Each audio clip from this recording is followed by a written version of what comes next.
Les histoires inventées de Colinou et Papouni. Avec papa, on vous partage les histoires qu'on imagine avant de s'endormir.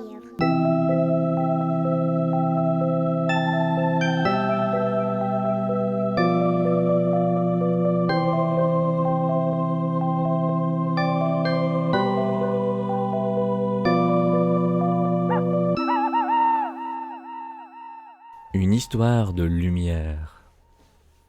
Dans le monde mystique de Mithclan, Quetzal, la gardienne courageuse et astucieuse, protège ses habitants des mauvais rêves.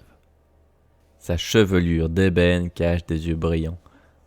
Dans sa sacoche, qu'elle porte toujours sur elle, on y trouve une multitude de remèdes contre les ongui. Voilà une belle journée qui s'annonce. Une soupe de tortilla et j'aurai l'énergie de partir à l'aventure. Chaque printemps, dans le village de Latoli, situé le long de la rivière Iwaing, on assiste à un spectacle naturel magnifique. Les ongui viennent se reproduire autour des racines nueuses et des branches entrelacées des mangroves. Pourtant, cette année, le phénomène a pris une ampleur inhabituelle. Les nekweli, une variété particulière de ongui, sont apparus en très grand nombre, si grands qu'ils effraient les poissons, privant ainsi les villageois de leur principale source de nourriture. Toujours aussi bonne cette soupe. Tiens, un message est arrivé. Il vient du village de Latoli. N'est-ce pas justement la saison des nekwili ? Que peut-il bien s'y passer ? Les nekweli ressemblent à des lucioles. Elles émettent une légère lumière qui, d'ordinaire, crée une atmosphère féerique. Toutefois, le message envoyé à Quetzal est alarmant. Il détaille la surpopulation des nekweli. Leur grand nombre fait fuir les poissons de la rivière. Les habitants demandent une intervention rapide. Quetzal part immédiatement pour l'Atoli, résolu à résoudre le problème.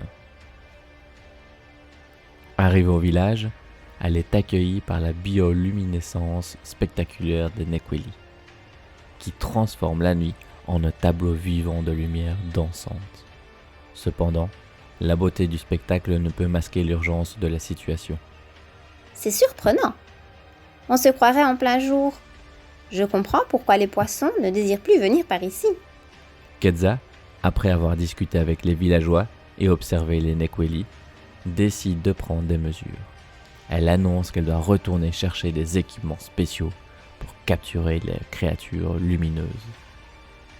Bon, vous allez devoir être patient et vous contenter de riz encore un moment. Et je reviendrai vite avec une solution. Quelques jours plus tard, Quetzal revient à l'Atoli, apportant avec elle des toiles de soie et plusieurs kuyao, ces ongui qui ressemblent à des araignées. Elle explique son plan aux villageois. Les kuyao sont les prédateurs naturels des nekwili. Ils vont vous aider à contrôler leur population excessive et à ramener l'équilibre dans votre village. J'ai également apporté des dahlias noirs pour vous protéger ensuite contre les kuyao, une fois qu'ils auront fait leur travail évidemment. Les villageois, bien que sceptiques au début, acceptent de faire confiance à Quetzal. Et comme elle l'avait prédit, la présence des kuyao commence rapidement à réduire le nombre de nekweli.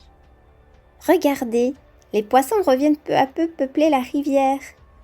Une fois la situation sous contrôle, Quetzal distribue les dahlias noirs aux villageois pour les protéger des kuyao. Un des anciens s'approche d'elle, impressionné par sa sagesse et sa prévoyance. Prenez ces dahlias noirs et placez-les au pied des mangroves. Ils feront partir les kuyao. Ils peuvent vous paralyser, alors ne traînez pas à les faire partir. Quetzal salua les villageois avant de partir. Les habitants de l'Atoli regardent vers l'avenir avec espoir, prêts à faire face au mystère de Mithclan, inspirés par la sagesse et le courage de leur gardienne, Quetzal.